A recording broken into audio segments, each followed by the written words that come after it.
সবাই কেমন আছেন? মাশাআল্লাহ, আলহামদুলিল্লাহ। আমরা বাহিরে অনেক মানুষ আছে, আমরা সবাই ভিতরে চলে আসি ভাই, বাহিরে না থাকি, ভিতরে এসে কথা শুনি ইনশাআল্লাহ। ইন্নাল হামদুলিল্লাহ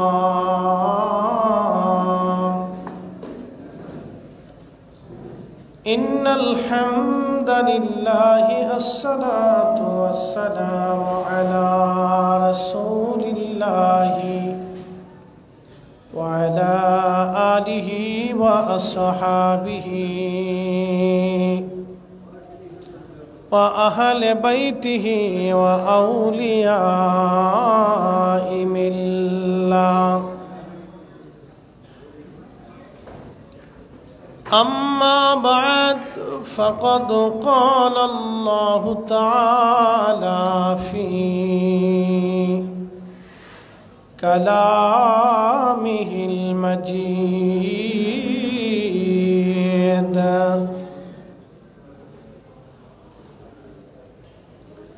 يا أيها الذين آمنوا اتقوا الله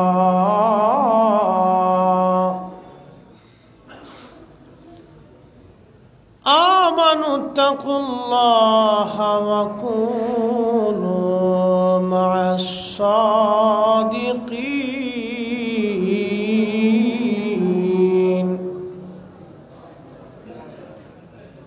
وفي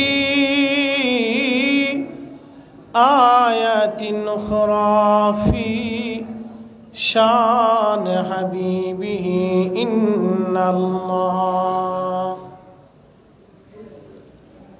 إن الله وملائكته يصلون على النبي يا أيها الذين آمنوا صلوا عليه وسلموا تسليما. اللهم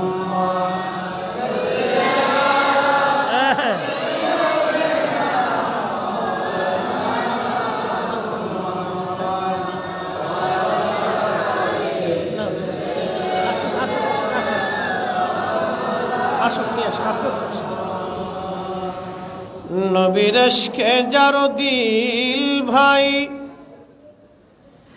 এ ভুবনে কাঁদে না।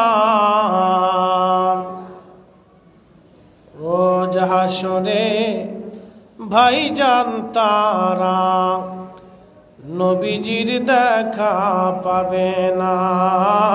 আল্লাহুম্মা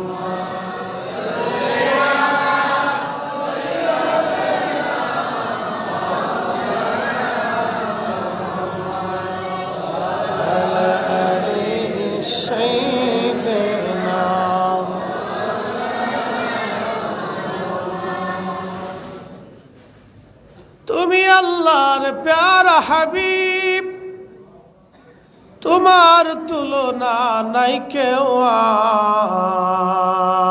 আর। তোমার মতো আকাশ ভ্রমণ করেনি কোন পয়গম্বর। আল্লাহুম্মা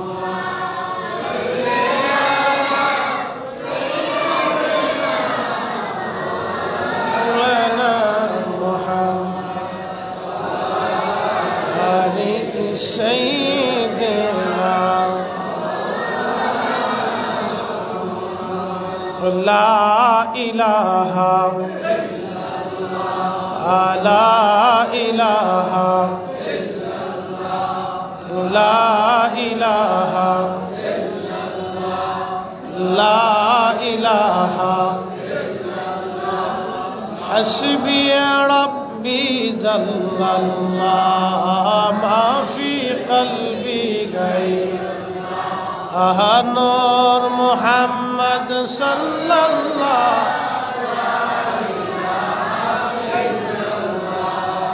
লা ইলাহা ইল্লাল্লাহ লা ইলাহা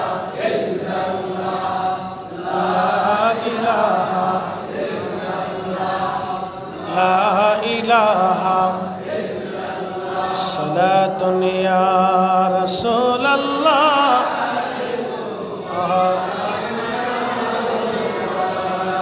সালাতুন ইয়া রাসূলুল্লাহ আলাইকুম মুগজ কোরা রূহে ঈমান জানে দিন হস্তে হুব্বে রাহমাতুল লিল আলামিন সালাতুন ইয়া আলাইকুম সালামুন ইয়া হাবিবাল্লাহ।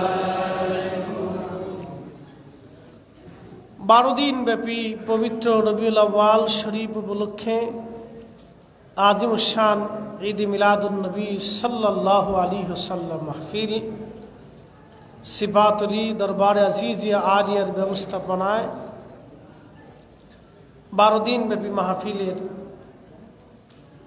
আজকে সম্মানিত সভাপতির আসন যিনি প্রতিদিন অলঙ্কৃত করেছেন পীর তরিকত হযরতুল আহাজ আল্লামা শাহজাদা আবুল ফরা মুহাম্মদ ফরিদউদ্দিন আল কাদির সাহেব মাদ্দাজিল্লাহুল আলী, সম্মানিত অধ্যক্ষ উস্তাজুল সাতিজা সিফাতুল জামিয়া গাউসিয়া মঈনিয়া কামিল মাদ্রাসা, উপস্থিত আছেন এই প্রতিষ্ঠানের সম্মানিত মান্যবর উস্তাজুল সাতিজা জনাব উপাধ্যক্ষ মহোদয় এবং এ প্রতিষ্ঠানের সম্মানিত শাইখুল হাদিস, সম্মানিত উলামায়ে আহলে সুন্নাত, সম্মানিত উস্তাজুল সাতিজা সকল উপস্থিত আছেন এ দরবারের সকল মুহিব্বিন, এলাকাবাসী, তলাবা ইকরাম, মুরব্বান ইকরাম, কলিজার টুকরো যুবক ভাইরা, পর্দানিশীন আমার সম্মানিত মা বোনেরা, সকলকে আন্তরিক অভিনন্দন, মোবারকবাদ, শুকর এবং সুজুদ সে আল্লাহর জন্যে যিনি বিনা চাওয়া বিনা দরখাস্তে নবী কুল সরদার ইমামুল মুরসালিন রাহমাতুল লিল আলামিন আল্লাহর প্যারা মেহবুব নবীর উম্মত হিসেবে আমাদেরকে মঞ্জুর করেছেন। সেই জন্য আল্লাহর আলিশান দরবারে আমরা একসাথে শুকরিয়া করে বলি আলহামদুলিল্লাহ। হাজার বছর যদি আমরা চেষ্টা করি এ নবীর উম্মত হওয়ার সুযোগ আমাদের ছিল না। আল্লাহ অনেক বড় দয়ার ইহসান করেছেন। মুসা আলাইহিস সালাতু ওয়াস সালাম তাওরাত শরীফ পড়তেছিলেন, তো এমন সময় মুসা আলাইহিস সালাতু ওয়াস সালাম তাওরাতের মধ্যে লেখা দেখলেন একটা উম্মত হবে, সব উম্মত থেকে 70 গুণ মর্যাদা হবে। তো মুসা আলাইহিস সালাম আল্লাহর দরবারে হাত তুলে ফেললেন, ইয়া রাব্বি, ওই উম্মত আমার দিয়ে দেন যে উম্মত সব উম্মত থেকে 70 গুণ মর্যাদা। আল্লাহ ডাক দিয়ে বলেন, মুসা রে, এই উম্মত আমি আল্লাহ তোমার জন্য বরাদ্দ করিনি। মুসা আলাইহিস সালাম আল্লাহকে বললেন, রাব্বি, তাহলে এই উম্মত আপনি কার জন্য বরাদ্দ করছেন যাদের 70 গুণ মর্যাদা বেশি, হায়াত হবে কম, নেকিও হবে কম, কিন্তু জান্নাতে চলে যাবে সবার আগে।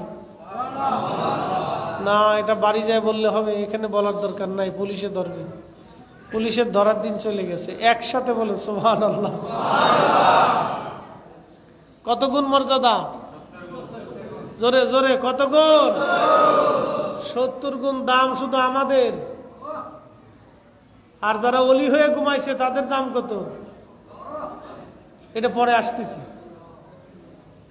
এটা পরে আসতেছি। শোনেন, 70 গুণ দাম শুধু আমরা আদনা যারা আছি, সর্বনিম্ন যারা আছি, আদনা সর্বনিম্ন যারা আছি তাদের দামই 70 গুণ। মুসা আলাইহিস সালামকে আল্লাহ, এই উম্মত আপনি আমার দিয়ে দেন।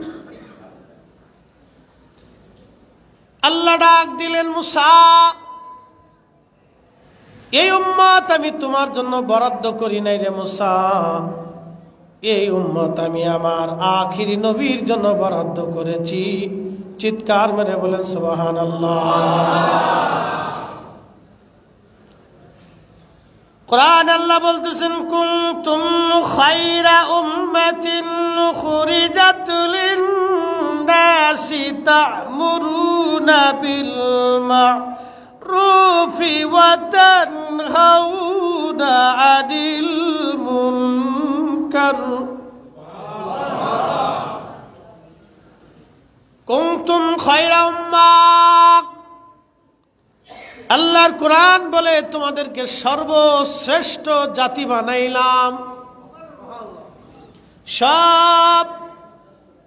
সমস্ত উম্মত থেকে তোমাদেরকে আমি সর্বশ্রেষ্ঠত্ব দিলাম। কিসের জন্য দিলেন আল্লাহ? আরবিতে একটা প্রবাদ আছে, শরফুল মাকিনা ওয়া শরফুল মাকান। শরফুল মাকানে অশরফুল মাকিন। কিছু জায়গার কারণে মানুষের দাম বাড়ে, কিছু মানুষের কারণে জায়গার দাম বেড়ে যায়।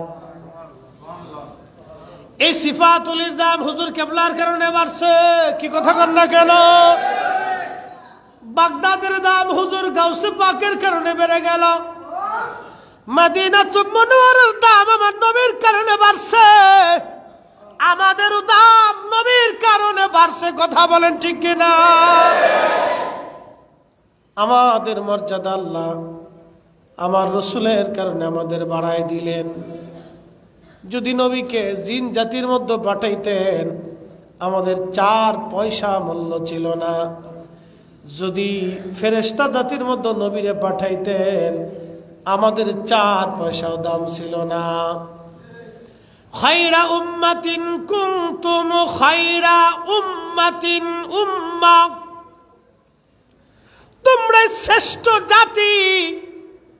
আদম সফিউল্লাহ থেকে ঈসা রুহুল্লাহ পর্যন্ত যত জাতি পৃথিবীতে আসলো কাউকে আল্লাহ কুনতুম খায়রা উম্মাহ বলেন নাই, আমাদেরকে আল্লাহ বললেন। মুসা আলাইহিস সালাম আল্লাহ বলেন, মুসা এই উম্মত তোমার জন্য বরাদ্দ না, এটা আমার আখিরি নবীর জন্য বরাদ্দ।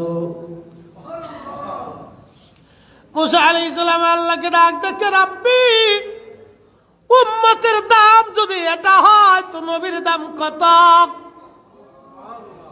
আল্লাহ ওই নবীর উম্মত আমারে বানাই দাও। আল্লাহু আকবার, জোরে বলেন। কোরআন বলতেছে, ওয়াইদ আখাযাল্লাহু মিসাকান নাবিয়্যিনা লামা আতাইতুকুম মিন কিতাবিন ওয়া হিকমাতিন সুম্মা জাআকুম রাসূলুন মুসাদ্দিকুল লিমা মাআকুম লা তুমিনুন্না বিহি। আল্লাহ রোজে আজলে 3টা মহাসম্মেলন করছিলেন। 3টা মহাসম্মেলন, একটা সম্মেলন সমস্ত মানব জাতি নিয়ে। আল্লাহ বলেন, আলাস্তু বিরব্বিকুম, আমি কি তোমাদের রব নই? সেই দিন আমরা বলেছিলাম বালা। আর একটা সম্মেলন আমাদেরকে বানানোর আগে ফেরেশতা জাতি নিয়ে, وَإِذْ قَالَ رَبُّكَ لِلْمَلَائِكَةِ إِنِّي جَاعِلٌ فِي الْأَرْضِ خَلِيفَةً, মানব জাতি প্রতিনিধি খলিফা আমি আল্লাহ দুনিয়ার মধ্যে পাঠাবো। খলিফা খলিফা খলিফা। এখন প্রশ্ন করেন তো, আমরা কি আল্লাহর খলিফা হতে পারছি? খলিফা কি জুতা চুরি করবে? খলিফা কি মিথ্যা বলবে? খলিফা কি মানব ঠকাবে? খলিফা কি নামাজ ছাড়বে? খলিফা কি রোজা ছাড়বে? খলিফা কি হজ ছাড়বে? খলিফা কি যাকাত ছাড়বে? খলিফা কি রসুল থেকে দূরে থাকবে? সুন্নতের আমল থেকে দূরে থাকবে? নবীর কদমের গোলামি কি করবে না? এরা খলিফা হতে পারে না। খলিফা ছিলেন হুজুর গাউসে পাক, হুজুর মহিউদ্দিন আব্দুল কাদের জিলানী, হুজুর গাউসে পাক খাজা বাবা আজমিরি, দাতাগঞ্জে বাক্স হযরতে বাহাউদ্দিন নাজমুল বুখারী, মুজাদ্দিদ আল ফসানি, 12 আউলিয়া, বদর শাহ আউলিয়া, 360 আউলিয়া। ওলিরা হলো আল্লাহর দেওয়া জমিনের খলিফা। কথা বলেন ঠিক না বেটে?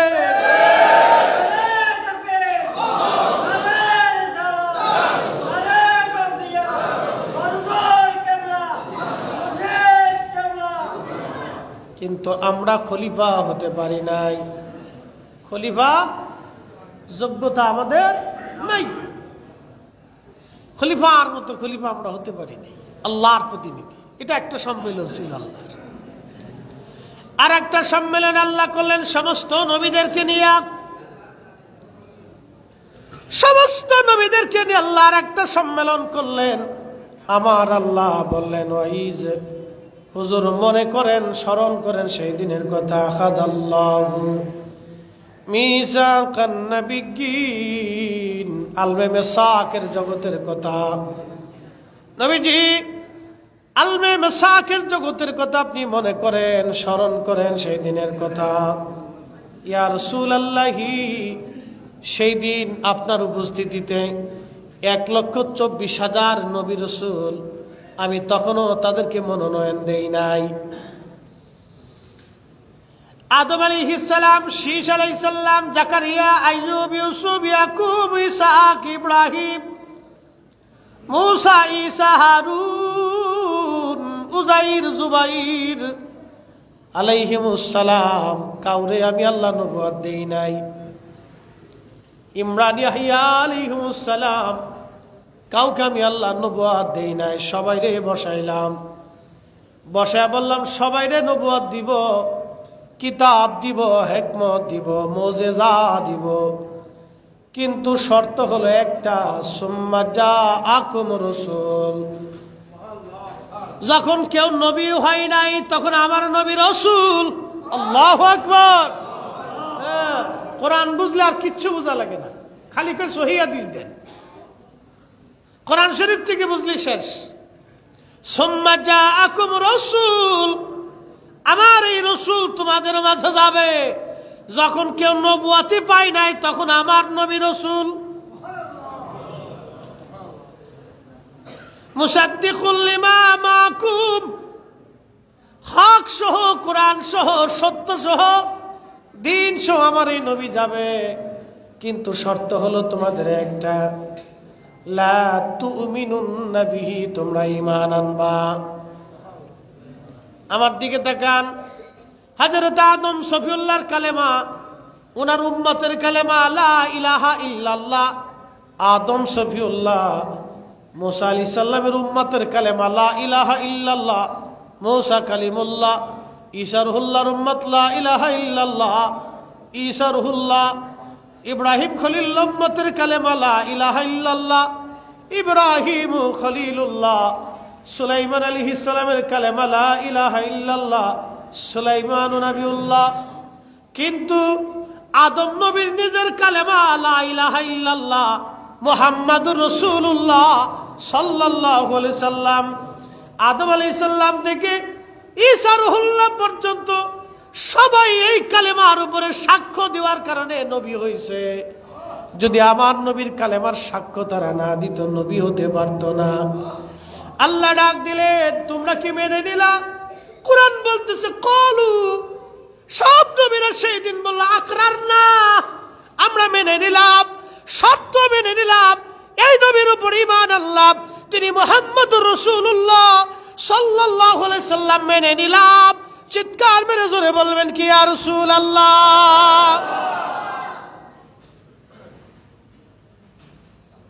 নবীর দাম যদি এটা হয়, উম্মতের দাম 70 গুণ। আর আল্লাহ নবীর দাম কত, তার হিসাব কষা বিরাট বড় মুশকিল। এই 70 গুণ দামের ওলি, আল্লাহর জবান নিঃসৃত বাণী, কোরআন শরীফ আল্লাহ বলতেছেন, ইয়া আইয়ুহাল্লাযীনা আমানুত্তাকুল্লাহ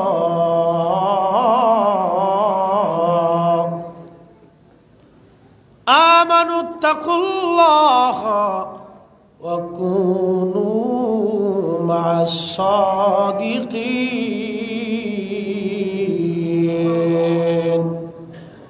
একসাথে বলা যাবে সুবহানাল্লাহ?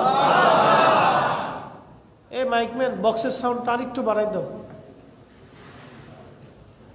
আল্লাহর কোরআন বলতেছে, আমার রব, আমার আল্লাহ বলতেছেন, ইয়া আইয়ুহাল্লাযীনা আমানুত্তাকুল্লাহ, তোমরা আল্লাহকে ভয় করো। শুধু এখানেই না, কাকে ভয় করো? আল্লাহকে। এখন যদি ভয় করতে হয় তাহলে নামাজে দাঁড়াইতে হবে, কারণ নামাজ ছাড়া আল্লাহকে ভয় করার প্রশ্নই আসে না। নামাজে দাঁড়াইতে হবে। নামাজ আল্লাহকে ভয় করার অন্যতম মাধ্যম, তরিকা। নামাজে দাঁড়াইতে হবে। সালাত, যে সালাতে দাঁড়ায় সে আল্লাহকে ভয় করে, যে সালাতে দাঁড়ায় না সে মূলত আল্লাহকে ভয় পায় না। কি কথা কন না কেন? সালাতে দাঁড়াইতে হবে। নামাজে দাঁড়ায় আল্লাহকে ভয়। রোজা হুকুম করলেন ফরজ আমার আল্লাহ, রোজায় দাঁড়ায়া রোজা রাখি আল্লাহকে ভয়। সাহেবে নেশাব মালিক নেশাব বলে যাকাত দিতে হয়, আল্লাহকে ভয়। সামর্থ্যবান হলে হজে যেতে হয়, আল্লাহকে ভয়। আল্লাহর যত আইন আছে, আল্লাহর যত বিধান আছে সবগুলি মেনে নিয়ে আল্লাহকে ভয় করা লাগে। এটার নাম ইত্তাকুল্লাহ, আল্লাহকে ভয় করা। এরপরের অংশ আমার আল্লাহ আরো বললেন, আল্লাহ রাব্বুল আলামিন বলেন ওয়াকুনু মা'আস সাদিকিন। তুমি তো আমারে ভয় করবাই, নামাজ তো পড়বা। অনেকে যুক্তি দেয়, আমি নামাজ পড়বো পীরের কাছে যাবো কে? নামাজ পড়লাম তো মুরিদ হব কে? আমি তো রোজা রাখি তো মুরিদের দরকার কি? আমি তো হজ করি তো মুরিদের দরকার কি? আমি তো যাকাত দিই তো মুরিদ হওয়ার দরকার কি? আমি তো জিকিরে বসি তো মুরিদের দরকার কি? আমি তো আব্বা আম্মার খেদমত করি তো মুরিদ হওয়ার প্রয়োজন কি? কিন্তু কোরআন বলে না, আল্লাহর কালাম বলতেছে না, ইত্তাকুল্লাহ, তুমি মার খেদমত করবা, এটা আমি আল্লাহর ভয়। তুমি রোজা রাখবা, এটা আমি আল্লাহর ভয়। যাকাত দিবা, আমি আল্লাহর ভয়। নামাজ পড়বা, আমি আল্লাহর ভয়। হজ করবা, আমি আল্লাহর ভয়। তুমি হালাল খাবা, আমি আল্লাহর ভয়। সুদ ছেড়ে দেবা, আমি আল্লাহর ভয়। ঘুষ ছেড়ে দেবা, আমি আল্লাহর ভয়। অন্যের মাল তুমি হক নষ্ট করবা না, এটা আমি আল্লাহর ভয়। কিন্তু এইগুলি তো করবাই। এইগুলি করার পরে তোমার জন্য আরেকটা কাজ হলো ওয়াকুনু মা'আস সাদিকিন। আমার অলির সহবতে যাও, আমার বন্ধুর নিকটে বসো, আমার অলির সহবতে যাও, তার নিকটে বসো, তার সাথে অঙ্গীকার করো। একবার জোরে বলা যাবে কে মারহাবা। আল্লাহরে তো ভয় করবেনি, আবার আল্লাহর অলির সহবতে বসতে হবে। এটা আমাদের নির্দেশনা না, প্রিন্সিপাল হুজুরের নির্দেশনা না, ওটা শাইখুল হাদিস সাহেবের নির্দেশনা না। এটাই সিফাতুল বিরাট প্রতিষ্ঠান যিনি প্রতিষ্ঠিত করছেন উনার না। এটা হুজুর গাউসে পাকেরও না, ইমাম শাফি হাম্বলির না, এটা আল্লাহর। কার? কার? কোরআনের এক আয়াত মানবেন আর একটা মানবেন না, আর একটার বেলা বেদাতের ফতোয়া দিবেন, শিরিকের ফতোয়া দিবেন। ও সুন্নিরা এগুলো ভালো করেই বুঝি, কথা কোন ঠিক কিনা?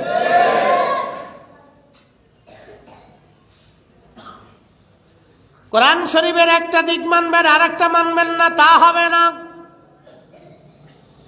এই জন্য আল্লাহর ওলিদের বায়াত আজকে থেকে না, ইসলামের সাহাবা ইকরামের পর থেকে অনেকে বলে সাহাবীরা কার কাছে মুরিদ ছিল? সাহাবীরা সরাসরি আল্লাহর নবীর কাছে মুরিদ ছিল, ঠিক কিনা? সাহাবীরা সরাসরি রাসূলের মতো এত বড় পীর, এত বড় মুর্শিদ। আল্লাহু আকবার। তাওহীদেরই মুর্শিদ আমার মুহাম্মাদের নাম, মুর্শিদ মুহাম্মাদের নাম। ওই নাম জপলেই বুঝতেই পারি, ওই নাম জপলেই বুঝতেই পারি, খোদারে কালাম মুর্শিদ মুহাম্মাদের নাম। আমার নবীর মতো মুর্শিদার নাই, কথা বলেন, আমার নবীর মতো মুর্শিদ নাই। তাহলে সাহাবীরা ওই মুর্শিদের কাছে বায়াত ছিল। পৃথিবীর শ্রেষ্ঠ মুর্শিদ, পৃথিবীর শ্রেষ্ঠ মুর্শিদের কাছে সাহাবীরা বায়াত। এই জন্য কোন সাহাবী আর কারো কাছে বায়াত হওয়া লাগে নাই। এত বড় মুর্শিদ বাদ দিয়া অন্য মুর্শিদের কাছে যাওয়া যাবে না, নবীর চাইতে বড় মুর্শিদ আর নাই। এই জন্য আমার নবীর সাহাবীরা ওই মুর্শিদের কাছে তারা বায়াত ছিল। এমন বায়াত, এমন অঙ্গীকার ওই মুর্শিদের কাছে করেছিল, নিজের জীবন, যৌবন, মাল, সামানা, সন্তান সন্ততি সব আল্লাহ রাহে কুরবানি করে দিছে। ওই মুর্শিদের কদমে, আমার নবীর কদমে সাহাবীরা কুরবানি হয়ে গেছে। এই জন্য এই মুর্শিদের মতো দামি মুর্শিদ আর সৃষ্টি জগতে নাই। এই জন্য সাহাবীরা সরাসরি নবীর মুরিদ, আর তাবিঈন, তাবে তাবিঈন এরা ছিলেন তৎকালীন জমানার বিশ্ববিখ্যাত ওলি এবং উলামাদের কাছে মুরিদ। তারা তাদের কাছে বায়াত ছিলেন। বায়াত কি? সিফাতুল কামিল মাদ্রাসায় ভর্তি হওয়ার জন্য একটা রেজুলেশন আছে, ভর্তির ফরম। এই ভর্তির ফরম পূরণ করিয়া তারপরে নিচে শর্তাবলী থাকে, আমি প্রতিষ্ঠানের সমস্ত আইন কানুন, নিয়ম নীতি শৃঙ্খলা মানিয়া চলিব। নিচে ছাত্রের সিগনেচার, অভিভাবকের সিগনেচার, আমি প্রতিষ্ঠানের সব কিছু মানিয়া নিয়া, নিয়ম শৃঙ্খলা মানিয়ে আমার ছেলেরে ভর্তি করাইলাম। মারহাবা বলবেন না? ওই যে ছাত্র সিফাতুল কামিল মাদ্রাসায় ভর্তি হলো, এটাই তার বায়াত, এটাই তার অঙ্গীকার। আর একজন মুর্শিদের কাছে যখন মুরিদ আসে, একজন শাইখের কাছে যখন মুরিদ আসে, একজন অলির কাছে যখন মুরিদ আসে, তখন অলি মুরিদরে বায়াত করায় যে এই শর্তগুলি আল্লাহ এবং তার নবীর তরিকায় চলার জন্য, আল্লাহর আইন নবীর সুন্নতের পথে চলার জন্য অলিদের কাছে সাধারণ মানুষ বায়াত নেয়। কতক্ষণ ঠিক কিনা? তবে বন্ডসন্ড আছে। কি আছে? বন্ডসন্ড আছে। একদল আছে মুরিদ করে কিন্তু নামাজ পড়ে না। ওই আমাদের ওই শরীয়তপুরে একটা আছে, নাম করলাম না, এটা নাম বললেও ঘৃণা করে। ওরা হিন্দু না মুসলমান বোঝা যায় না। একবারে সামনের উপরে যে আসন মাসন সাজাইয়া কি করে না করে, বেড়া বেড়ি একসাথে, লজ্জা শরম, কুত্তা দেখলে ওদেরকে শরম পায় যে তোরা মানুষ হইলি কে। হ্যাঁ, আর এক দল আছে প্রত্যেক মাজারে মাজারে ওর মোজ দাড়ি কোনটা কোন দিকে গেছে ঠিক নাই, গোসল 1 মাস 6 মাসে নাই, শরীর থেকে দুর্গন্ধ আসতেছে, নামাজ রোজা কিচ্ছু নেই, খালি গাঁজা খাবে। তো গাঁজা যদি তোর এত খাওয়া লাগে, তুই লালনের মাজারে যা, শাহপরানের মাজারে যাস কেন, শাহ মুস্তফার মাজারে যাস কেন? তোর গাঁজা মাজা খাওয়ার যদি এত দরকার হয়, তাহলে কেন তুই ওই ঢাকা শহরের সেই গোলাপ শাহর মাজার বাইসে নিস? তুই লালনের মাজারে চলে যা, কারণ ওখানে ওপেন গাঁজা খাইলেও কেউ ধরবে না, নিষেধ করবে না। লালন নিজে গাঁজা খাইছে, ওর ভক্তবিন্দুদেরকে গাঁজা শিখাই দিয়ে গেছে। শাহপরান জীবনে গাঁজা খাই নাই, গাঁজার জন্য আসে নাই, দিন প্রতিষ্ঠিত করার জন্য এসেছিলেন। কথা বলে ঠিক না? আমরা সুন্নিরা এই সমস্ত মাজার পূজা শিরিক বেদাতের সাথে আমাদের কোনো সম্পর্ক নাই, কোনো সম্পর্ক নাই। মানুষ আমাদেরকে ট্যাগ করে, আমরা বলি মাজার পূজারি। এই সমস্ত আউল ফাউল মানুষের জন্য আজকে আপনি চিন্তা করেন, খান জাহান আলী রহমতুল্লাহ মাজারের পাশে বসে গাঁজা খায়, এগুলিতে বাইরে গিয়া মাজার শরীফ থেকে বের করে দিয়ে এই চক্রাকারের খাদেমগুলি সকালে এক দল, দুপুরে আর এক দল, রাত্রে আর এক দল, চক্রাকারের খাদেম।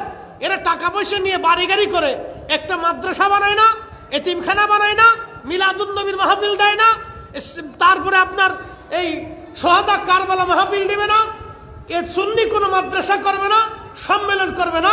এই সমস্ত খাদেম খুদ্দামরা মাজারে কেন্দ্র করে নিয়ে এলাকার প্রভাবশালী লোকেরা এই উরুসের নাম দিয়ে মহিলা পুরুষ আইনা গান বাজনা করে, গাঁজা মাজা বেচে কোটি কোটি টাকা তারা ব্যবসায় সিন্ডিকেট করে টাকা পয়সা ধান্দা করে। আমরা ওলিদের মাজার দিয়ে এই সমস্ত ব্যবসা বন্ধ করতে হবে। কথা বলেন ঠিক কিনা? আমরা সুন্নিয়তের সাথে এগুলির কোনো সম্পর্ক অবশ্যই না, সুন্নিয়ত না দিক কোনো কিছুর সাথে সম্পর্ক নাই। ওদের গাজার ব্যবসার দায়ভার আমরা নিতে যাবো কেন? মাজার শরীফে যে মাথা নিচু করে সে একবারে সেজদা দিয়ে পুড়িয়ে দিচ্ছে, উঠে না। ওদের দায়ভার আমি নিতে যাবো কেন? ওরা ব্যবসা করে বাড়ি গাড়ি বানাইতেছে, এটার দায়ভার আমি কেন নিতে যাব? আল্লাহর ওলিরা এসেছিলেন জানেন, মাজার যারা ভাঙতেছে এটা তো অন্যায়।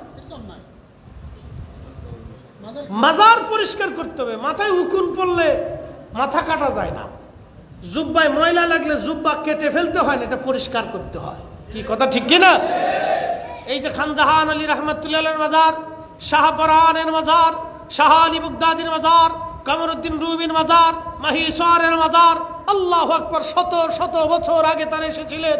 তাদের মাজার থেকে সিন্ডিকেট ব্যবসায়ীদেরকে সরাইয়া এখানে সুন্নি আলেমদেরকে দিয়া এখানে মাদ্রাসা এতিমখানা প্রতিষ্ঠিত করতে হবে। কথা বলেন ঠিক না বেটে?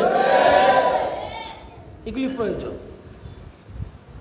তারা আসছিলেন এই জমিনে মানুষদের আল্লাহর নবীর, আল্লাহ তার রসুলের গোলামি শেখানোর জন্য। আচ্ছা আপনারা বলেন, কোন ওলি আহলে সুন্নাত ওয়াল জামাত ছাড়া আছে? একসাথে বলেন, একসাথে বলেন, আছে? কোন ওলির আকীদা কি কোনো বদ আকীদা ছিল? আহলে সুন্নাত ওয়াল জামাতের আকীদার বাহিরে ছিল? আহলে সুন্নাত ওয়াল জামাতের আকীদা ছাড়া কোনো মা ওলির জন্ম দিতে পারে নাই। কোন মা ওলির জন্ম দিতে পারে নাই, কিয়ামত পর্যন্ত কোনো মা পারবে না। কথা কোন ঠিক কিনা? কোন মা পারবে না।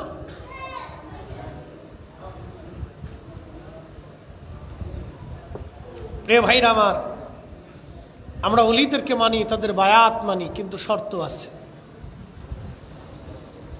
এই যে হক্কানি ওলি যারা, পীর মাশায়েখ যারা, তারা মানুষদেরকে বায়াত করান, এই সিলসিলা আজকের না, সূরা মুমতাহিনার 12 নম্বর আয়াতের দিকে যদি আপনি তাকান, আল্লাহ বলেন, হাবিব, মুমিন নরনারীরা যদি আপনার কাছে আসে, আপনি তাদেরকে বায়াত করাবেন।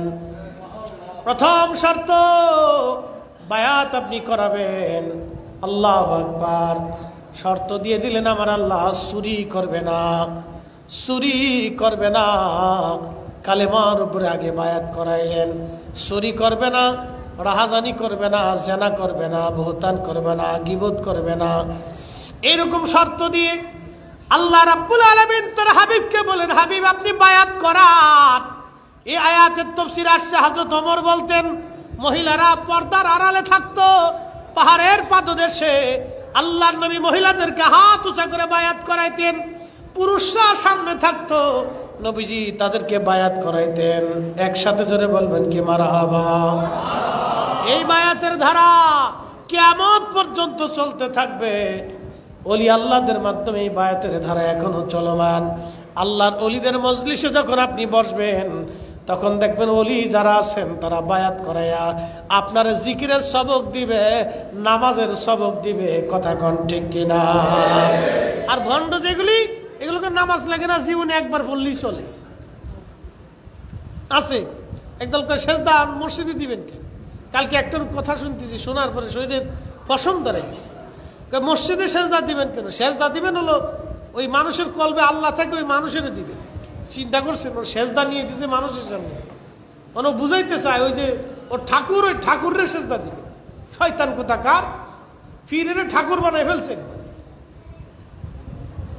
আরে পীর তো সম্মানের বস্তু, সম্মানীয় ব্যক্তি, তাকে তো আমরা তাজিম করবো, সম্মান করব, কিন্তু সেজদা না। কি কথা কর না কেন? পীরকে তো সেজদা দেব না আমরা, সেজদার মালিক তো আল্লাহ। কি কথা কর না? সেজদার মালিক কে? সেজদার মালিক কে? আল্লাহ হচ্ছে সেজদার মালিক। আমরা পীর মাশায়েখদের হাতে পায়ে চুমা দিতে পারি, কদমবুসি করতে পারি, ঠিক কিনা? কদমবুসি করার বিধান, কদমবুসি করার বিধান আছে, কিন্তু সেজদা আল্লাহর জন্য। প্রিয় ভাইরা আমার, আল্লাহর কোরআন বলতেছে তোমরা তাদের কাছে বসো, তাদের সহবতে যাও। জুনাইদ বুগদাদি রাহমাতুল্লাহ আলাইহির খেদমতে এক মুরিদ দৌড়ে আসছে। মুরিদ এসে বলতেছে, হুজুর, কোরআন শরীফের একটা আয়াতের সারমর্ম আমার বুঝে আসতেছে না, দয়া করে বলেন। বলতেছে বাবা কি সারমর্ম বলেন। আল্লাহর বান্দা বলতেছে হুজুর আল্লাহর কোরআনে বলল ইয়া আইয়ুহাল্লাযীনা আমানুত্তাকুল্লাহ, তোমরা আল্লাহকে ভয় করো। আমি তো নামাজ রোজা জিকির ফিকির ইবাদত দিয়ে আল্লাহকে ভয় করলাম, কিন্তু তারপরে আল্লাহ বলেন অকুনু মা'আস সাদিকিন। আল্লাহ কেন সাদিকদের কাছে যেতে বললেন? আল্লাহ কেন তার ওলির কাছে যেতে বললেন? কারণ কি? জুনাইদ বাগদাদী রাহমাতুল্লাহ আলাইহির মুরিদ পাশে বসে বসে হুজুরকে প্রশ্ন করলেন। পিছনে দাঁড়ায়া খাদেম বাতাস দিতেছিলেন।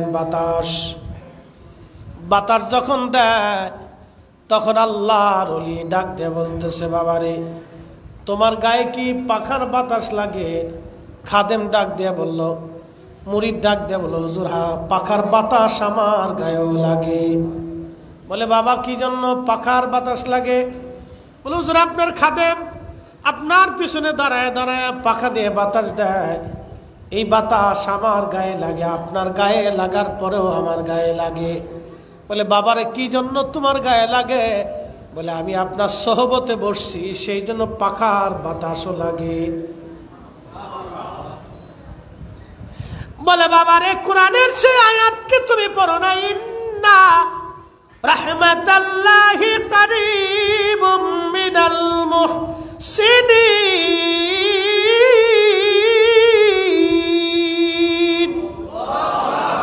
নিশ্চয় আমার রহমত আমার মুহসিন আমার ওলি আমার বন্ধু আমার মেহবুব আমার পেয়ারা বান্দার নিকটবর্তী থাকে। জুনাইদ বাগদাদী রাহমাতুল্লাহ আলাইহি বলেন বাবারে আমার পাশে বসার জন্য আমার খাদেমের বাতাস তোমার গায়েও লাগে। তার অর্থ হলো আমার সোহবতের জন্য যদি আমার খাদেমের পাখার বাতাস আমার গায়ে লাগার পরও তোমার গায়ে লাগে। আল্লাহ পাক নামাজের হুকুম দিলেন, ইত্তাকুল্লাহ দিয়ে রোজার হুকুম দিলেন, হজের হুকুম দিলেন, যাকাতের হুকুম দিলেন, আমলের হুকুম দিলেন, হক হালালের হুকুম দিলেন, হালাল হারামের হুকুম দিলেন। ইত্তাকুল্লাহ দিয়ে আল্লাহ সব কোরআনের আইন মানার হুকুম দিয়ে দিলেন। এরপরে ওয়াকুনু মা'আস সাদিকিন দিয়ে আল্লাহ তার ওলি সোহবতে বসতে বলেন। এই জন্য ওলিদের উপরে আল্লাহর রহমত অবারিত নাজিল হতে থাকে। আমার পাখার বাতাস যদি তোমার গায়েও লাগে তাহলে ওলিদের কাছে আসলে খোদার রহমত থেকে ওই বান্দারা মাহরুম হয় না, জুদা হয় না। এই জন্য আমার আল্লাহ তার ওলিদের কাছে যাইতে বলছে। জোরে বলেন মারহাবা। আল্লাহু আকবার। কি চমৎকার ব্যাখ্যা ছিল তাদের, কি চমৎকার ব্যাখ্যা। শোনেন আপনারা, গাঞ্জটির কাছে গেলে গাঁজা কিভাবে বানানো যায়, খাওয়া যায়, শেখা যায়, ঠিক কিনা? যারা নেশা করে এদের কাছে গেলে কিভাবে নেশা করে বোঝা যায়। নেশার দৃষ্টিবাসী বুঝবেন। যারা ওই যে গাড়ি চালায় ড্রাইভার আছে তাদের কাছে গেলে গাড়ি চালানোর অভিজ্ঞতা জানবেন আপনি। যারা বাবুর্চি আছে তাদের সোহবতে বসলে বাবুর্চিগিরি রান্না বান্নার বিদ্যা বুঝবেন। যিনি ইঞ্জিনিয়ার তার কাছে গেলে ইঞ্জিনিয়ারিং বুদ্ধি বুঝবেন। যিনি ডাক্তার তার কাছে বসলে তার সোহবতে থাকলে ডাক্তারি শেখা যায়। আল্লাহর ওলিদের কাছে গেলে ওলি হওয়া যায়। কথা বলেন ঠিক কিনা?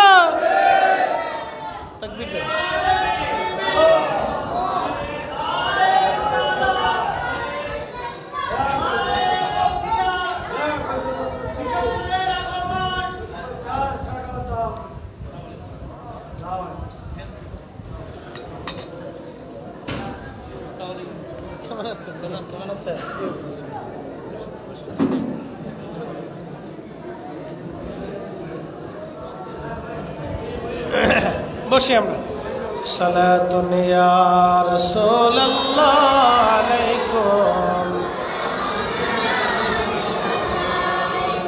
সালাতুন ইয়া রাসূলুল্লাহ আলাইকুম, সালামুন ইয়া খবর লও ইয়া রাসূলুল্লাহ খবর লও মেরে মাওলা अल्लाह मेरे आका खबर ला सलातुन या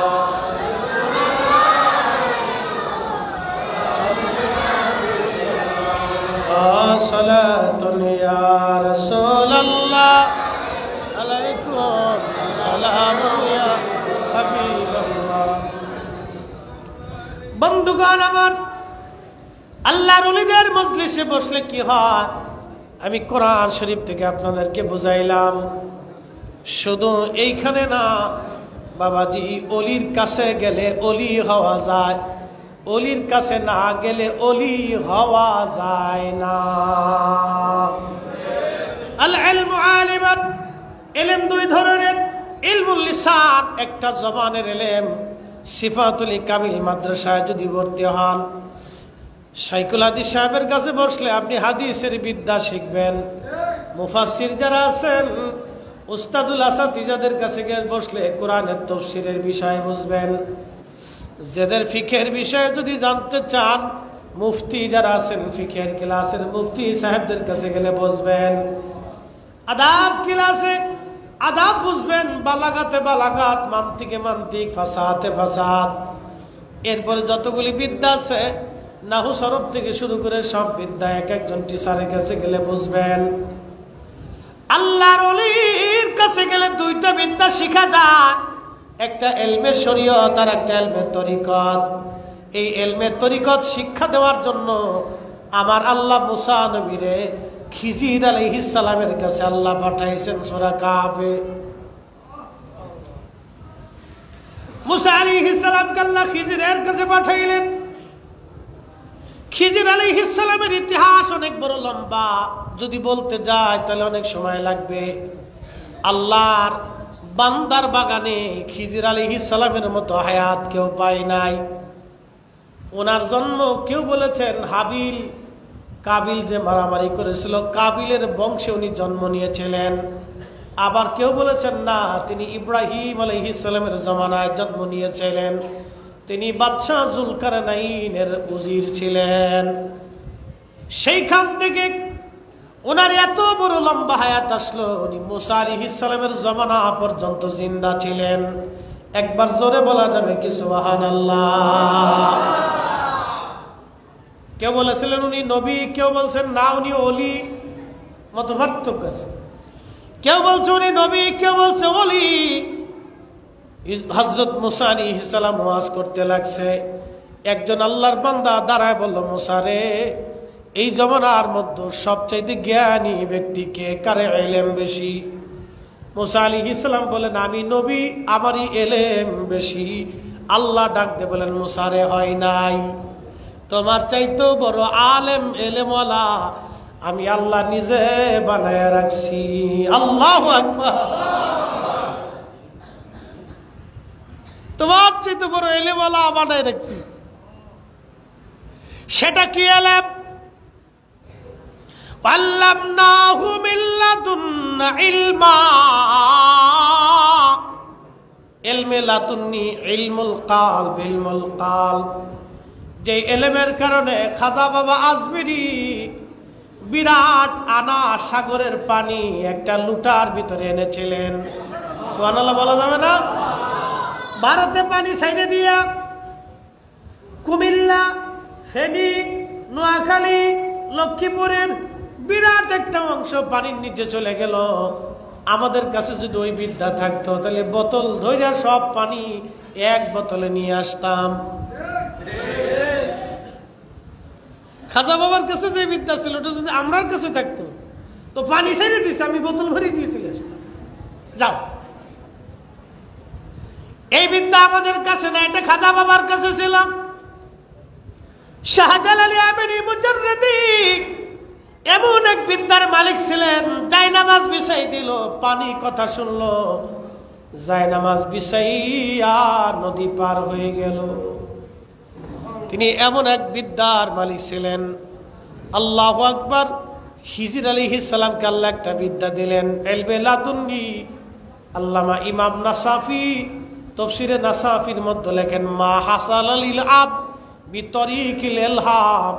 হযরত খিজির আলাইহিস সালাম এই বিদ্যা আল্লাহর ইলহামের মাধ্যমে জানতে পারতেন। এলহাম তো এখনো চালু, কিন্তু আমার কাল্ব মরা। আল্লাহ আমার কাছে পাঠান না, কারণ এটা ধারণ করার ক্ষমতা আমার নাই।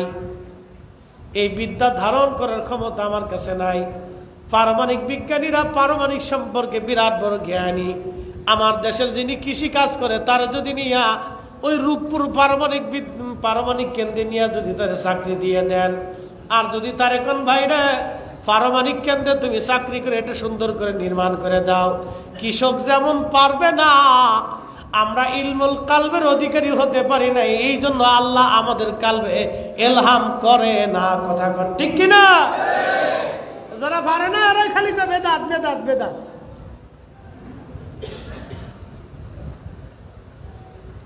খুবই মনোযোগ দেন। সিফাতুল ইবাসী আল্লাহর ওলির মুহিব্বিনেরা ভালো করে শুনে যান।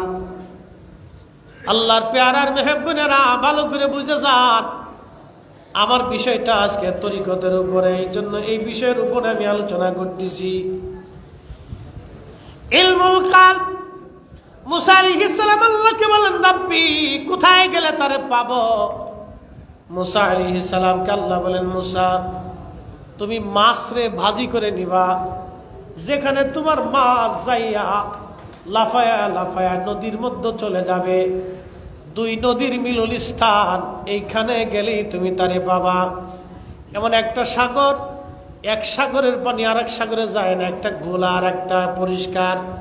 পরিষ্কার পানি ঘোলার মধ্যে যায় না, ঘোলার পানি পরিষ্কারের মধ্যে যায় না। সেই সাগর ওইভাবে এখনো আছে, এখনো চলতেছে, কিয়ামত পর্যন্ত চলবে। সাগরও আল্লাহর আইন মানে, একমাত্র মানুষ আল্লাহর আইন মানে না। চাঁদে আল্লাহর আইন মানে, জমিন আল্লাহর আইন মানে, বাতাস আল্লাহর আইন মানে, সূর্য আল্লাহর আইন মানে, আবহাওয়া আল্লাহর আইন মানে, একমাত্র মানুষ আল্লাহর আইন মানে না। আমরাই শুধু আল্লাহকে ওভারটেক করি, ডাইভার্ট করি, আল্লাহর আইনকে উপেক্ষা করি। শুনিয়া যান সিফাতুল ইবাসী। মুসা আলাইহিস সালাম রওনা করলেন ইউসুফ ইবনে নুনকে নিয়া, সাথে মাছকে ভাজি করলেন, রওনা হয়ে গেলেন। দুই নদীর মিলন স্থান, মস্ত বড় একটা পাথর। এই পাথরে মাথা রেখে মুসা আলাইহিস সালাম ক্লান্তি তার কারণে ঘুমিয়ে পড়লেন। ইউসুফ ইবনে নুন দেখতেছে মাছটা জিন্দা হয়ে লাফাইয়া লাফাইয়া সাগরের মধ্যে চলে যায়। আল্লাহু আকবার। আর একটা বর্ণনা আসছে, যেই পাথরে মুসা আলাইহিস সালাম মাথা হেলান দিয়ে ঘুমিয়েছিলেন, ওই পাথরের ভিতরে একটা প্রস্রবণ ছিল, পানির ফোয়ারা। ওই পানির একটা বরকত ছিল। ওই পানি কোনো মূর্তার উপরে, মরা কোনো বস্তুর উপরে পড়লে ওই বস্তুটা জিন্দা হইয়া চলে যাইতো, মরাটা জিন্দা হয়ে যাইতো।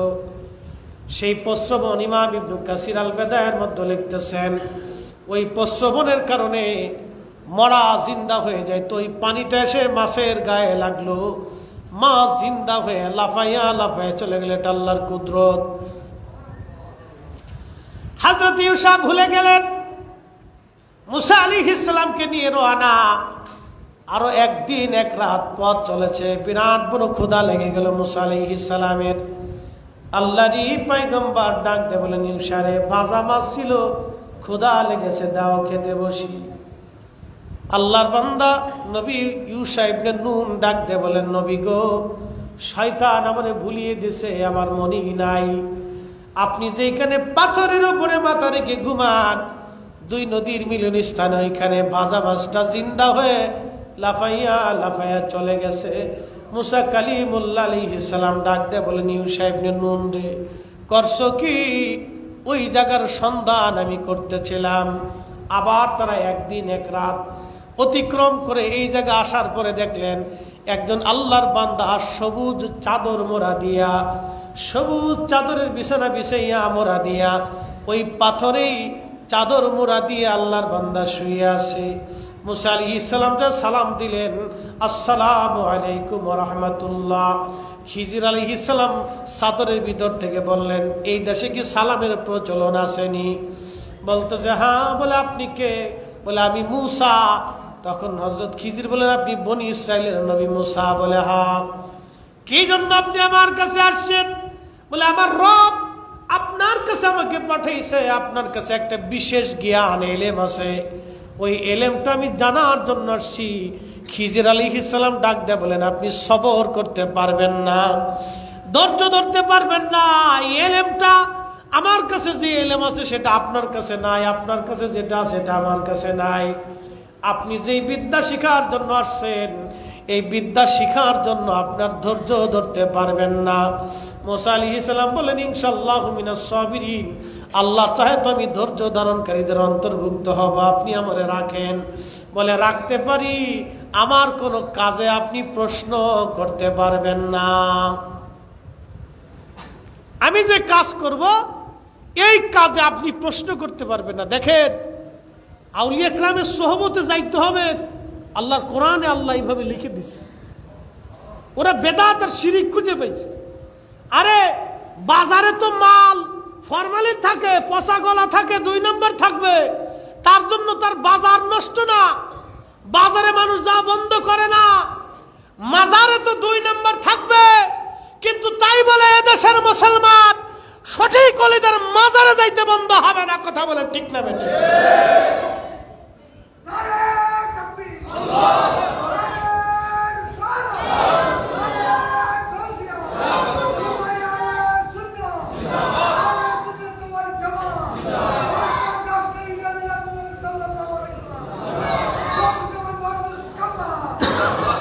খুব মনোযোগ দিয়ে, বাজারে 2 নম্বর মাল আছে, দোকানদারও আছে 2 নম্বর, সব দোকানদার 1 নম্বর তা কিন্তু না।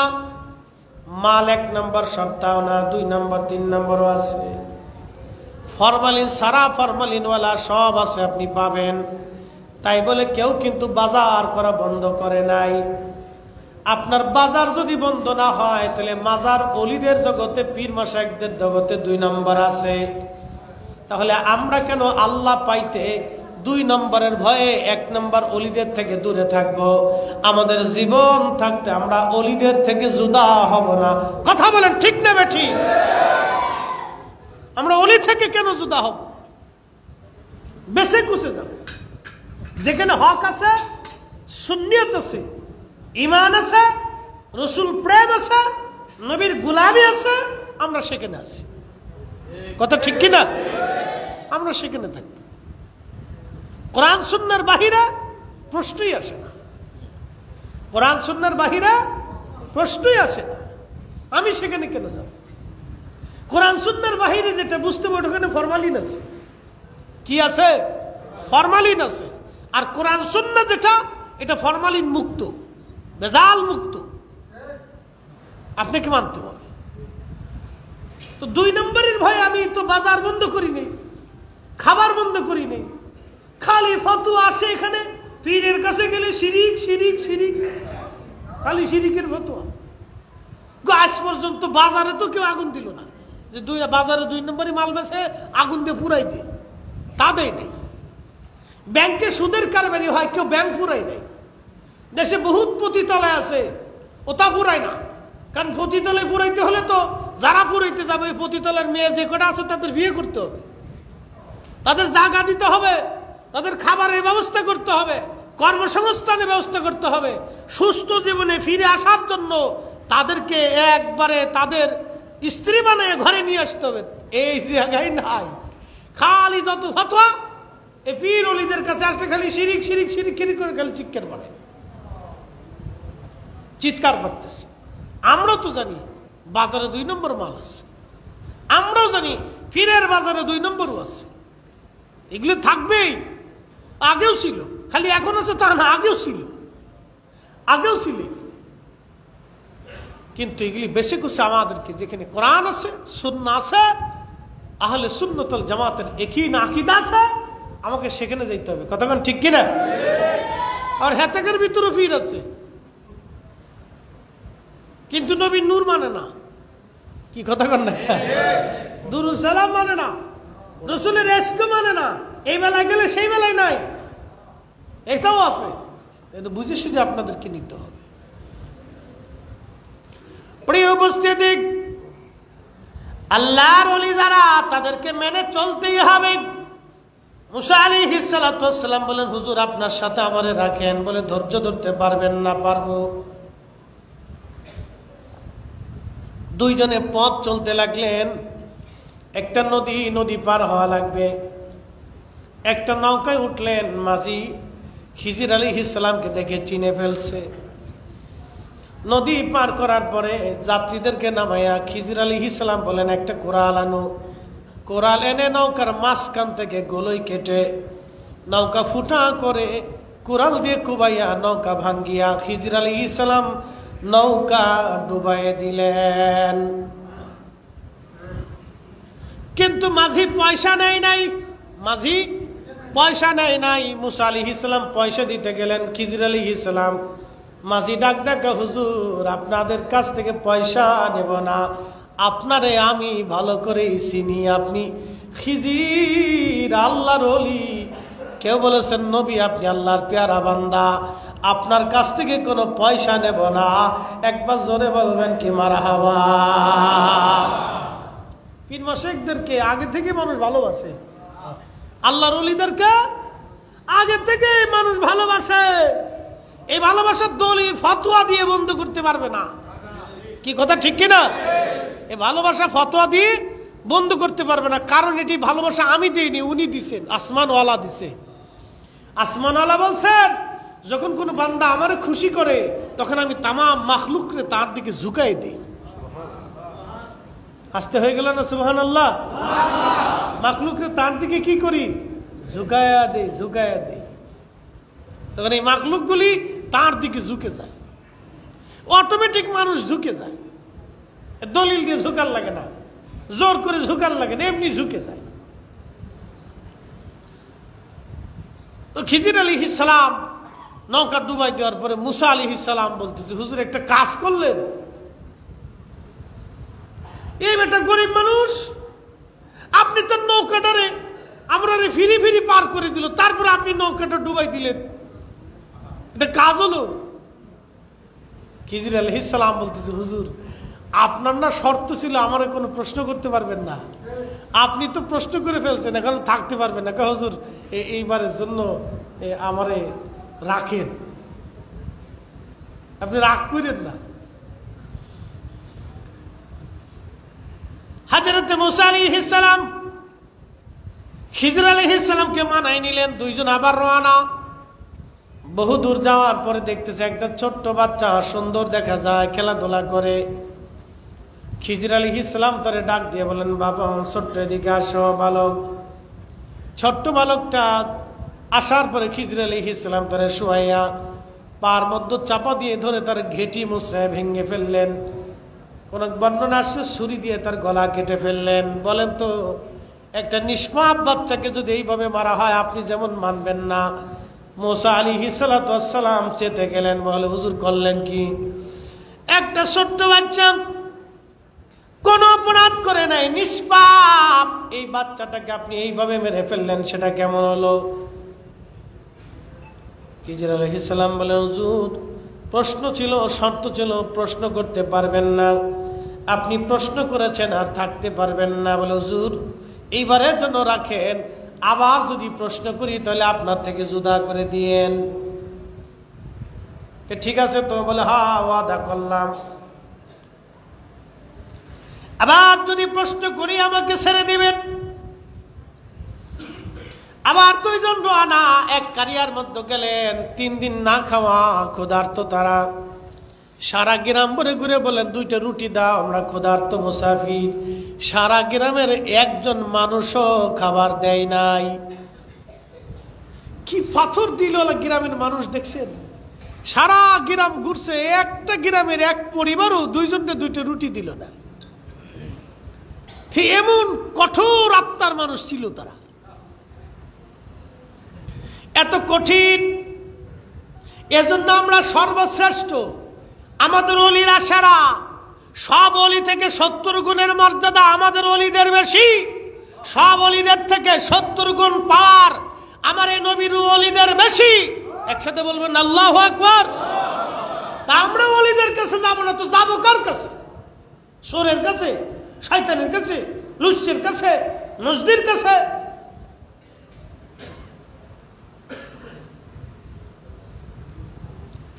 বন্ধু আমার, হযরতে খিজর আলাইহিস সালাম মুসা আলাইহিস সালাম বের হতে লাগলেন। দেখতেছে একটা দেওয়াল ভেঙে ভেঙে যায়, একটা বাড়ির দেওয়াল ভেঙে ভেঙে যায়। মুসা আলাইহিস সালামকে খিজর আলাইহিস সালাম বললেন, হুজুর আসেন দেওয়ালটা ভালো করে নির্মাণ করে দেই। পাথর এনে, মাটি এনে, পানি এনে সুন্দর করে সারাদিন তারা নির্মাণ করছে। বিরাট কষ্ট হয়েছে। সন্ধ্যাবেলা মুসা আলাইহিস সালাম ডাক দেখে, হুজুর একটা কাজ হইল, এই গ্রামের একটা মানুষ আপনার একটাও রুটি দিল না। আপনি বের হওয়ার সময় এই গ্রামের মানুষের দেওয়াল নির্মাণ করে দিলেন। একটা কি কাজ হলো? বিরাট ক্ষুধা লাগছে। এজন্য তাসাউফের পথে ধৈর্য লাগে, ধৈর্য লাগে, ধৈর্য লাগে। অলিদের 40 বছরের সাধনা হয়, 30 বছরের সাধনা হয়, 12 বছরের সাধনা হয়। কামিল পাস করার জন্য একটা ছেলে কত বছর দেখেন, ক্লাস 1 থেকে শুরু করে একবারে কামিল পর্যন্ত তার 20 থেকে 22 বছর পার হয়ে যায়। 2 যুগ একটা ছেলে একটা সার্টিফিকেটের জন্য পরিশ্রম করলো। মাস্টার্স কমপ্লিট করতে একটা ছেলের 2 যুগ পার হয়ে যায়। কিন্তু আল্লাহ নবীর গোলামির জন্য সে 6 মাসও পরিশ্রম করে না। আর খালি লাফায় আল্লাহ পাইলাম না, নবী পাইলাম না। দুনিয়ার একটা সার্টিফিকেটের জন্য 2 যুগ কাটাই দিয়েছেন আপনি। ভার্সিটির বারান্দায় বারান্দায়, স্কুলের বারান্দায় বারান্দায়, কলেজে কলেজে, সকাল 10টা থেকে বিকেল 4টা, বৃষ্টি বাদল নাই, ঝড় তুফান নাই, দৌড়াইছেন। গাড়ি পান নাই, পায়ে হেঁটে আসছেন। দুনিয়ার এক ছোট্ট সার্টিফিকেটের জন্য যদি আপনি এত পরিশ্রম করলেন, তাসাউফের বিদ্যা জানার জন্য আল্লাহর ওলির সোহবতে, আল্লাহর ওলির দরবারে কত সময় আপনি দিছেন আগে বলেন? এজন্যই তো আমরা সুফি পাই না। এক সুফি চলে গেলে আর এক সুফি আসে না। ক্লাস বন্ধ হয়ে যাচ্ছে, এ দর্শ বন্ধ হয়ে যেতেছে। আগে সুফিরা তাদের খানকার ভিতরে বসে দর্শ দিত। এখন 2-1টা আছে, ওই বিভিন্ন মাজার টাজার দিয়ে ঘুরে, ওই যে ওরা জটলা চটলা পটলা, বিড়ি খায়, গাঁজা খায়, নামাজ পড়ে না। এখানে একটা তরিকা আছে। এখানে তরিকা কি জানেন? এ তরিকা একটাই, বিড়ি খাবে, গান টান বাজাবে, এই গাঁজা মাজা খাবে, জটলা চটলা, গোসল গোসল করে না, পয় পরিষ্কার থাকে না। এটার একটা তরিকা আছে। এটার পথই এটা, ও মতই এটা। ও কাম কাজ পায় না, সবকিছু সাইডে দিয়ে ও কাম করে বেড়াইতেছে। এই জন্য আমাদের তাসাউফের ক্লাসের দর্শ বেশি বেশি দরকার, ঠিক কিনা? এই তাসাউফের ক্লাসের দর্শ দরকার। এই জন্য এই দর্শে জিকিরের তালিম, তরবিয়ত, এই সব কিছু এগুলোর দরকার। বেশি বেশি বসতে হবে দর্শে। দুনিয়ার সার্টিফিকেট পাওয়ার জন্য এত দৌড়াইলেন, তা আখিরাতের মুক্তির জন্য তাসাউফের দর্শে আপনি বসতে পারবেন না। পীর মাশায়েখদের দর্শে আপনি বসতে পারবেন না। বসতে হবে মুর্শিদের চরণ বিহনে এ জীবন মিশে। ওরে আল্লাহ নবীর গভীর তত্ত্ব, ওরে আল্লাহ নবীর গভীর তত্ত্ব কামেলের কাছে, মুর্শিদের চরণ বিহনে এ জীবন মিশে। হযরতে খিজির বলেন, হুজুর আর আপনি থাকতে পারবেন না, শর্ত শেষ। মুসা আলাইহিস সালাম বলেন, হ্যাঁ শর্ত অনুযায়ী চলে যাব, কিন্তু আমারে আগে বলে দিয়ে যান 3টা ঘটনার হাকিকত কি। খিজির আলাইহিস সালাম বলেন, প্রথম হাকিকত হলো নৌকা ডুবাই দিয়েছিলাম। নৌকা এই জন্য ডুবাইছিলাম, এদেশের বাদশা বিরাট বড় জালিম। সে সমস্ত নৌকাগুলি সিজ করে নিয়ে যাবে তার যুদ্ধের কাজে লাগানোর জন্য। যে মাঝি আমাদের নদী পার করাইলো, মাঝিটা গরিব মানুষ, আমাদের কাছ থেকে পয়সা নেয় নাই। আমি খিজির নৌকাটাকে ডুবাইয়া দিয়া ওই জালিম বাদশা থেকে মাঝিরে নৌকা আমি হেফাজত করলাম, যাতে এই জালিম চলে যাওয়ার পরে সে নৌকা উঠাইয়া মেরামত করে এই নৌকা চালাইয়া সংসার চালাইতে পারে। একবার জোরে বলা যাবে কি আল্লাহু আকবার। এটা হাকিকতের বিদ্যা, হাকিকতের। ওমা তাদরি নাফসু মাযা তাকসিবু গাদা। কোরআন বলতেছে মানুষের জন্য আগামী সময়টা কি এটা আল্লাহ ছাড়া কেউ জানে না।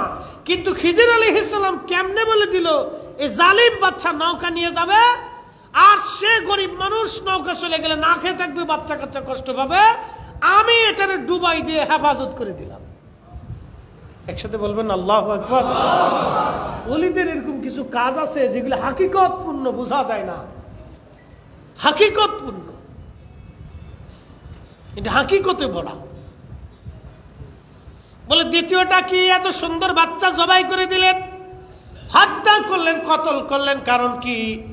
খিজির আলাইহিস সালাম বললেন দেখেন এই বাচ্চাটা বড় হলে কাফের হবে, কট্টর কাফের, সে তার ইমানদার বাবা মারে কাফের বানানোর চেষ্টা করবে। এই জন্য এই বাচ্চাটারে হত্যা করে দিয়ে আমি ইমানদার বাবা মার ইমানের হেফাজত করেছি। একবার জোরে বলা যাবে কি মারহাবা। দেখেন কত গভীর তত্ত্ব, কত গভীরের কথা, যে সেই বেঈমান হবে আর বেঈমান করবে। মানুষ ইমানদার হবে না বেঈমান হবে আল্লাহ ছাড়া তো কেউ জানে না। সেই লৌহে মাহফুজের লিখিত সংবিধান আল্লাহ খিজির আলাইহিস সালামের কাছে পাঠাই দিছে। খিজির আলাইহিস সালামের কাছে যদি এই সংবিধান আসে, আর আমার রসুলের বেলায় যখন আমরা বলি আল্লাহ জানে নবী জানে, তখন ভাই সাহেবরা আমরা শিরিকি শিরিকি শিরিকি শিরিকি কি কথা কন না কেন? ভাই সাহেবরা আপনাদেরকে বেদাতি বেদাতি বেদাতি কয় কি? আর ১৬ লক্ষ সাহাবী এক বাক্যে বলতো আল্লাহু ওয়া রাসূলুহু আলাম, আল্লাহ জানে নবী জানে, আল্লাহ জানে নবী জানে, আল্লাহ জানে নবী জানে, আল্লাহ জানে নবী জানে। এই জন্য আমরা সুন্নিরা কই আল্লাহ জানে নবী জানে, আল্লাহ জানে নবী জানে। কথা কন না ঠিক কিনা? ঠিক, আল্লাহ জানে নবী জানে। এটা আমরা আগে কইছি না, ১৬ লক্ষ সাহাবী বলছে। কত লক্ষ সাহাবী? ১৬ লক্ষ, এক দুইজন সাহাবী না, ১৬ লক্ষ সাহাবী বলছে। মুসা আলাইহিস সালাম বলল হুজুর ৩ নাম্বারটা কি? দেওয়াল নির্মাণ করে দিলেন, ওরা খাবার দিল না আমাদের। এমন জালিমের জালিম, সারা গ্রাম ঘুরছি, প্রত্যেক বাড়ি বাড়ি গেছি, একটা রুটিও দিছে না। বলতেছে হুজুর এই সারা গ্রামের মানুষ কত বড় জালিম তো দেখছেন, এই যে দেওয়ালটা নির্মাণ করছি এটা দুটো এতিম বাচ্চার দেওয়াল। বাবা মারা গেছে, মারা যাওয়ার আগে কিছু সোনা দানা টাকা পয়সা এতিম বাচ্চাদের জন্য এই দেওয়ালের নিচে মাটির নিচে এসে গেঁথে রাখছে। যদি দেওয়ালটা ভেঙে যায় তাহলে এলাকার মানুষ কত বড় কঠিন হৃদয়ের, যারা আমাদেরকেও খাবার দেয় নাই, একটা রুটি দেয় নাই, তারা যদি জানে এই দেওয়ালের নিচে এতিম বাচ্চার সম্পদ লুকানো আছে, ওরা সব নিয়ে যাবে, এতিমদেরকে কিছুই দেবে না। এই জন্য দেওয়াল পুনরায় নির্মাণ করে দিয়ে আমি এতিম বাচ্চাদের হক রক্ষা করেছি। একবার জোরে বলা যাবে কে মারহাবা। এটার নাম আল্লামনাহু। কোরআন বলছে আল্লামনাহু মিল্লাদুন্না ইলমা, আমি ইলমে লাদুন্নি দিয়েছিলাম, এক বিশেষ ইলম, বিশেষ ইলম। আরে বিশেষ ইলম যদি খিজির আলাইহিস সালামকে দেওয়া হয়, আমার নবীর উপরে ঈমান আনার কারণে খিজির ইলমের অধিকারী হয়েছে, তাহলে আমার রসুলের ইলমের কোনো তুলনা হতে পারে না। কথা বলে ঠিক না? আমার রসুলের ইলমের তুলনা হতে পারে না। শোনেন, আল্লাহ তার রসুলকে এই ইলমটা শিক্ষা দেওয়ার জন্য নবীকে আল্লাহ দুনিয়াতে পাঠিয়েছে। কোরআন একা আল্লাহ আল্লামনাহু, আল্লাহ পাক কোরআনে বলতেছেন কামা আরসালনা ফীকুম রাসূলাম মিনকুম ইয়াতলু আলাইকুম আয়াতিনা। আমার আয়াতসমূহ উম্মতকে বিধানাবলী এর হাকিকত মারিফত আপনি নবী জানাবেন। ওয়া ইউযাক্কিকুম, উম্মতরে পবিত্র বানাবেন, ওয়া ইউযাক্কিকুম ওয়া ইউআল্লিমুকুমুল কিতাবা ওয়াল হিকমা। আপনি উম্মতকে কিতাব শিখাবেন, হিকমত শিখাবেন, কোরআনের আইন শিখাবেন, সুন্নাহ শিখাবেন এবং কিতাব আপনি শিখাবেন। ওয়া ইউআল্লিমুকুম মা লাম তাকুনু তা'লামুন। নবী গো, আপনি উম্মতকে এমন বিদ্যা শিখাবেন যেই বিদ্যা আপনার উম্মত জানতো না, যেই বিদ্যা আপনার উম্মত জানতো না সেটা আপনি শিখাবেন। এই যে আনা সাগরের পানি একটা লুটার ভিতরে আনা যায়, বিদ্যা পৃথিবীর কোন বিজ্ঞানীর কাছে নাই, এটা খাজা বাবা আজমিরির কাছে ছিল। এই বিদ্যা মদিনা হইয়া আল্লাহর ওলিদের মাধ্যম দিয়া খাজা বাবা আজমিরির কাছে আসছিল। কথা কন না কেন, ঠিক কিনা? আল্লিমুকুম মা লাম তাকুনু তা'লামুন। উম্মত যেটা জানে না, যেই বিদ্যা সে বুঝে না, জানে না, এটা শিক্ষা দিবেন আপনি। আল্লাহর নবী শুধু শরীয়তের ইলম শিক্ষা দেন নাই, ইলমে তরিকাত শিক্ষা দিয়ে, হাকিকত শিক্ষা দিয়ে। এই জন্য জমিনে অসংখ্য ওলি আসছেন, সুফি সাধকরা আসছেন, তারা এসে মানুষদেরকে এই হাকিকত শিক্ষা দিয়ে গেছেন, এই কারামত দেখিয়ে দিয়ে গেছেন।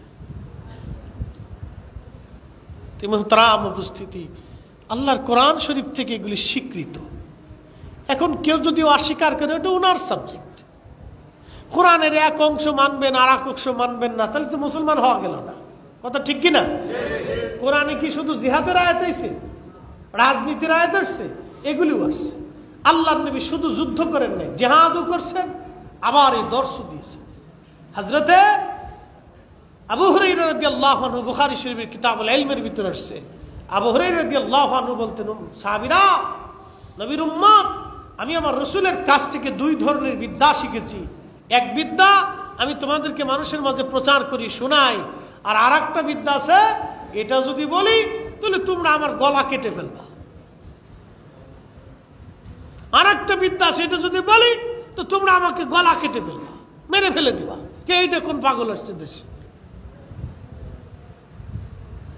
ইলমে জাহির, ইলমে বাতিন।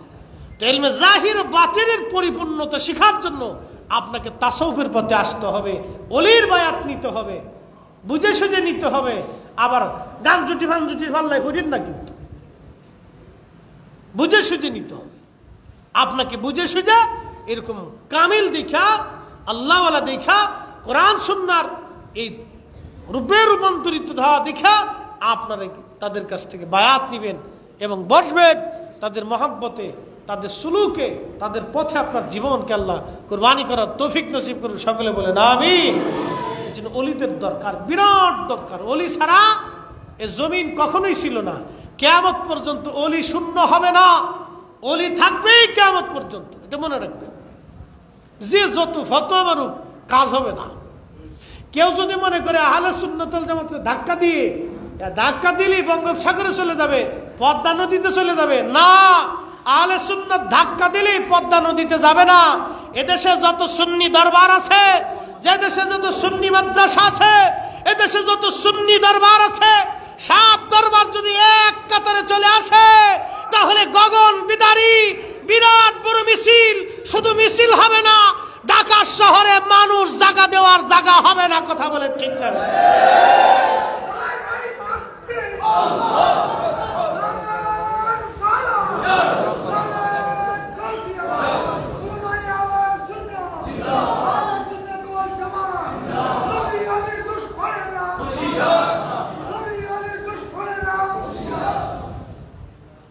মনে রাখেন, এত সুন্নি আছে, এখনো যদি আপনি দাঁড়ান, ইয়া নবী সালাম আলাইকা বলে দাঁড়ানোর পরে দেখবেন 100%-এর 99% মানুষ দাঁড়ায় গেছে।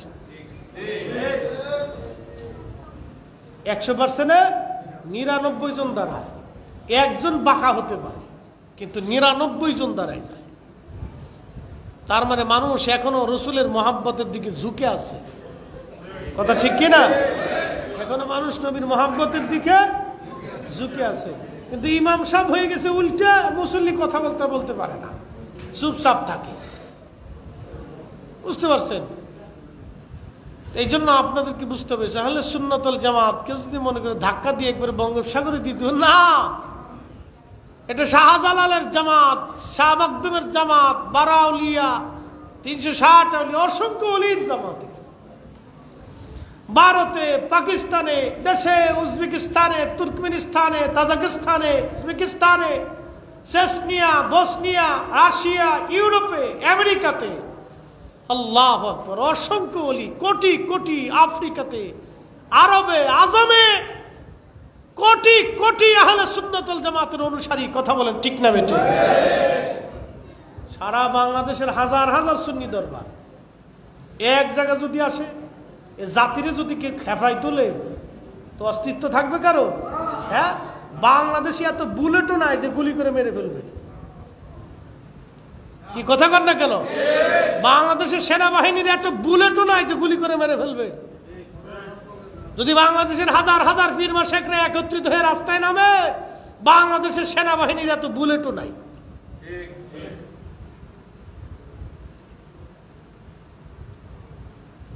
এই জন্য সবার দাবি ঐক্যবদ্ধ হওয়া।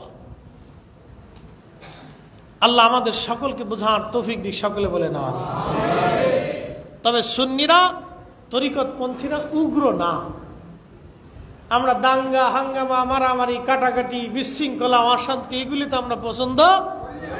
আমাদের মুহিব্বিন, মুরিদিন, আশিকিন, ভাই, তরিকতপন্থী, সুন্নি, আমরা এগুলো তাদেরকে শিখাই না। আমরা শিখাই সহমর্মিতা, ভালোবাসা, উচ্ছৃঙ্খল না, বিশৃঙ্খল না, আমরা আদব শিক্ষা দিই। কি কথা ঠিক কিনা? তবে এগুলি কিন্তু দুর্বলতা না। পৃথিবীতে যেই সময় যখনই সুফিরা খেপেছে তখনই বহুজনের রাজত্ব ধ্বংস হয়েছে। আরে ভারতের সোমনাথ মন্দির পর্যন্ত তারা ধরে রাখতে পারে নাই এক আবুল হাসান খেরকানির জুব্বার বদৌলতে। আল্লাহু আকবার বলবেন না? সুফিরা খেপলে উপায় নাই, ঘটনা বলি দিয়ে যায়। যেহেতু আসছে, কষ্ট হইতেছে না আপনাদের? আর লম্বা করব না, অনেক রাত হয়ে গেছে। মোহতারাম, আল্লাহ আমাদেরকে এই সুফিদের পথে চলার তৌফিক দিক বলে না।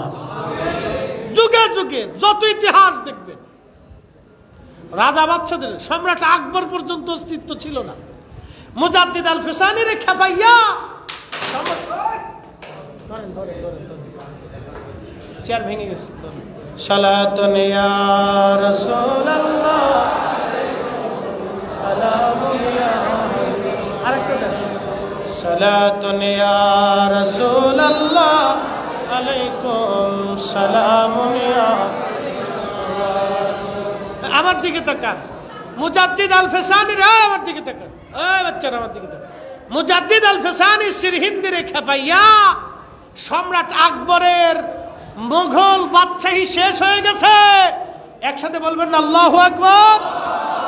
শাহজালাল আমিনের খেপাইয়া গোরগোবিন্দ দেশ থেকে পলাইছে। কতক্ষণ থেকে ঠিক কিনা?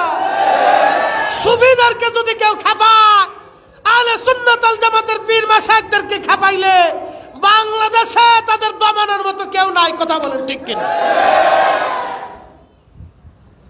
তেমন এক জামাত, এদেরকে খেপাইলে বাংলাদেশে না, সারা পৃথিবীতে এদেরকে দমানোর কেউ নাই। সোমনাথ মন্দির ধরে রাখতে পারে নাই। ভারতের সমস্ত হিন্দু বাহিনী এক হয়ে যুদ্ধ করে সোমনাথ মন্দির ধরে রাখতে পারে নাই। আবুল হাসান খেরকানিরে খেপাইয়া এক জুব্বা দিয়ে হয়ে গেছে সারা। একসাথে বলবেন আল্লাহু আকবার। এটা এমন এক জামাত, তবে এরা সহজে খেপে না। ধৈর্য হারা হয়ে গেলে যারা খেপাবে তাদের অস্তিত্ব থাকবে, পিঠের চামড়া থাকবে, সালা ভরেও থাকতে পারবে না।